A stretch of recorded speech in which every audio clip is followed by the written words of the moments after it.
नसीब का लिखा। दोस्तों, आपने कई बार लोगों को कहते सुना होगा कि मेरे नसीब में ही नहीं है, या नसीब में होता तो ज़रूर मिल जाता, या फिर यह कहावत कि नसीब से ज़्यादा किसी को नहीं मिलता, ज़रूर सुनी होगी। आज मैं नसीब की बात इसलिए कर रही हूँ क्योंकि आज की कहानी नसीब का लिखा एक रोचक कहानी इसी विषय पर आधारित है। इस इंटरेस्टिंग हिंदी स्टोरी को पूरा ज़रूर पढ़िए। 15वीं सदी की एक कहानी है। किसी एक गांव में बहुत ज्ञानी पंडित रहा करता था। पंडित आजू बाजू के सारे ही गांवों में बहुत प्रख्यात था और इसी वजह से धनवान भी। पंडित का परिवार ज़्यादा बड़ा नहीं था। पंडित अपनी पत्नी के साथ अपने बहुत बड़े घर में अकेला रहता था क्योंकि पंडित को कोई बेटा नहीं और एक बेटी थी जिसका विवाह पास के गांव वाले एक श्रीमंत लड़के से हो चुका था। पंडित ने शादी से पहले अपने होने वाले दामाद की अच्छे से जांच पड़ताल की थी और अपनी बेटी का भविष्य भी ठीक से पढ़ा था। तब जाकर उसने बेटी की शादी की थी, लेकिन चंद सालों में ही पंडित का दामाद बुरी आदतों के चुंगल में फंस गया। जुआ और शराब की बुरी लत ने उन्हें सड़क पर लाकर रख दिया था। अपनी बेटी की ऐसी दुर्दशा देखकर पंडित की पत्नी काफ़ी दुखी होती थी और अक्सर पंडित को कहा करती थी, तुम जाकर उनकी मदद कर आओ।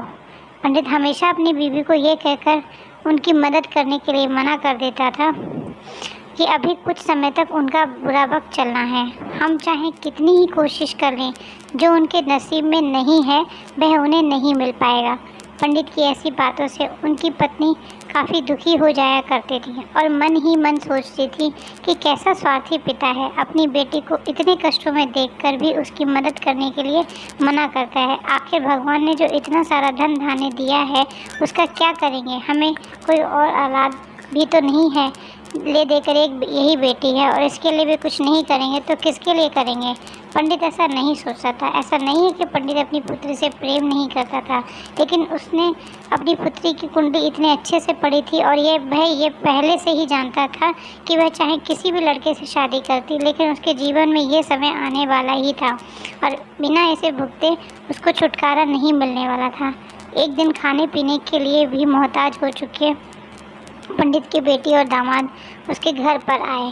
पंडित ने उन और उसकी बीवी ने दोनों का खूब आदर सत्कार किया और खूब अच्छा खाना खिलाया। बेटी और दामाद की पंडित से सहायता मांगने की हिम्मत ना हुई, इसलिए वे बिना बोले ही वापस घर को लौटने लगे। लेकिन माँ तो माँ होती है, परिधान से रहा नहीं गया और बिना पंडित की इजाज़त के उसने चोरी छुपे बूंदी के लड्डू बनाकर उसमें सोने के सिक्के रख दिए और बेटी और दामाद को दे दिए ताकि बेटी और दामाद की कुछ आर्थिक सहायता हो सके।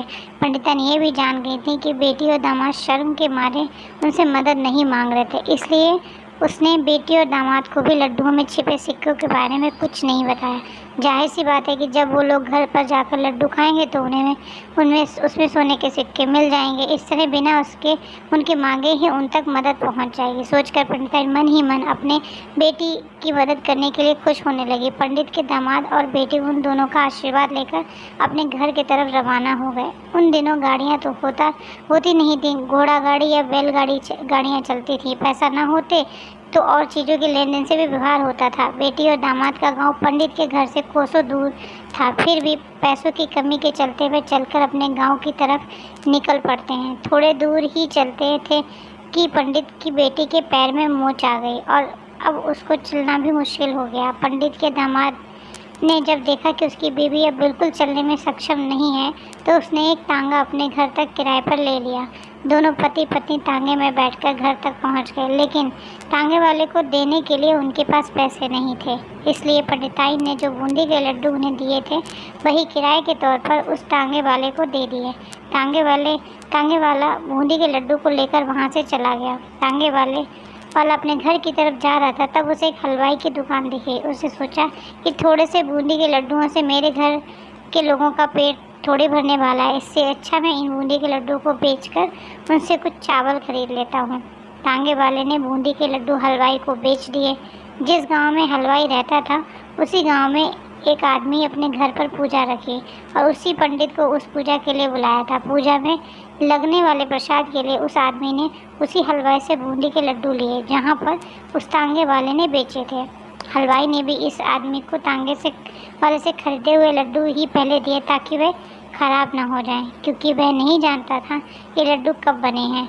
पूजा खत्म होने पर दक्षिणा और बूंदी के लड्डू लेकर जब पंडित अपने घर आया और खाना खाने बैठा तो प्रसाद में लाए बूंदी के लड्डू खाते वक्त लड्डू में सोने का सिक्का निकला।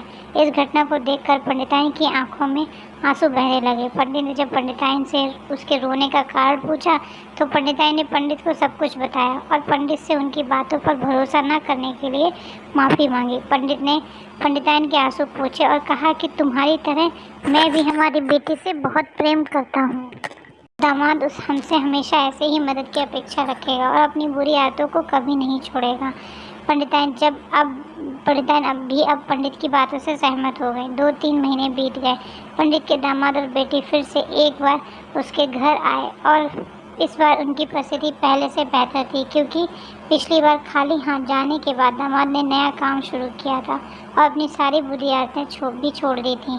दोस्तों, नसीब का लिखा नहीं बदलता है। ये कहानी आपको कैसी लगी?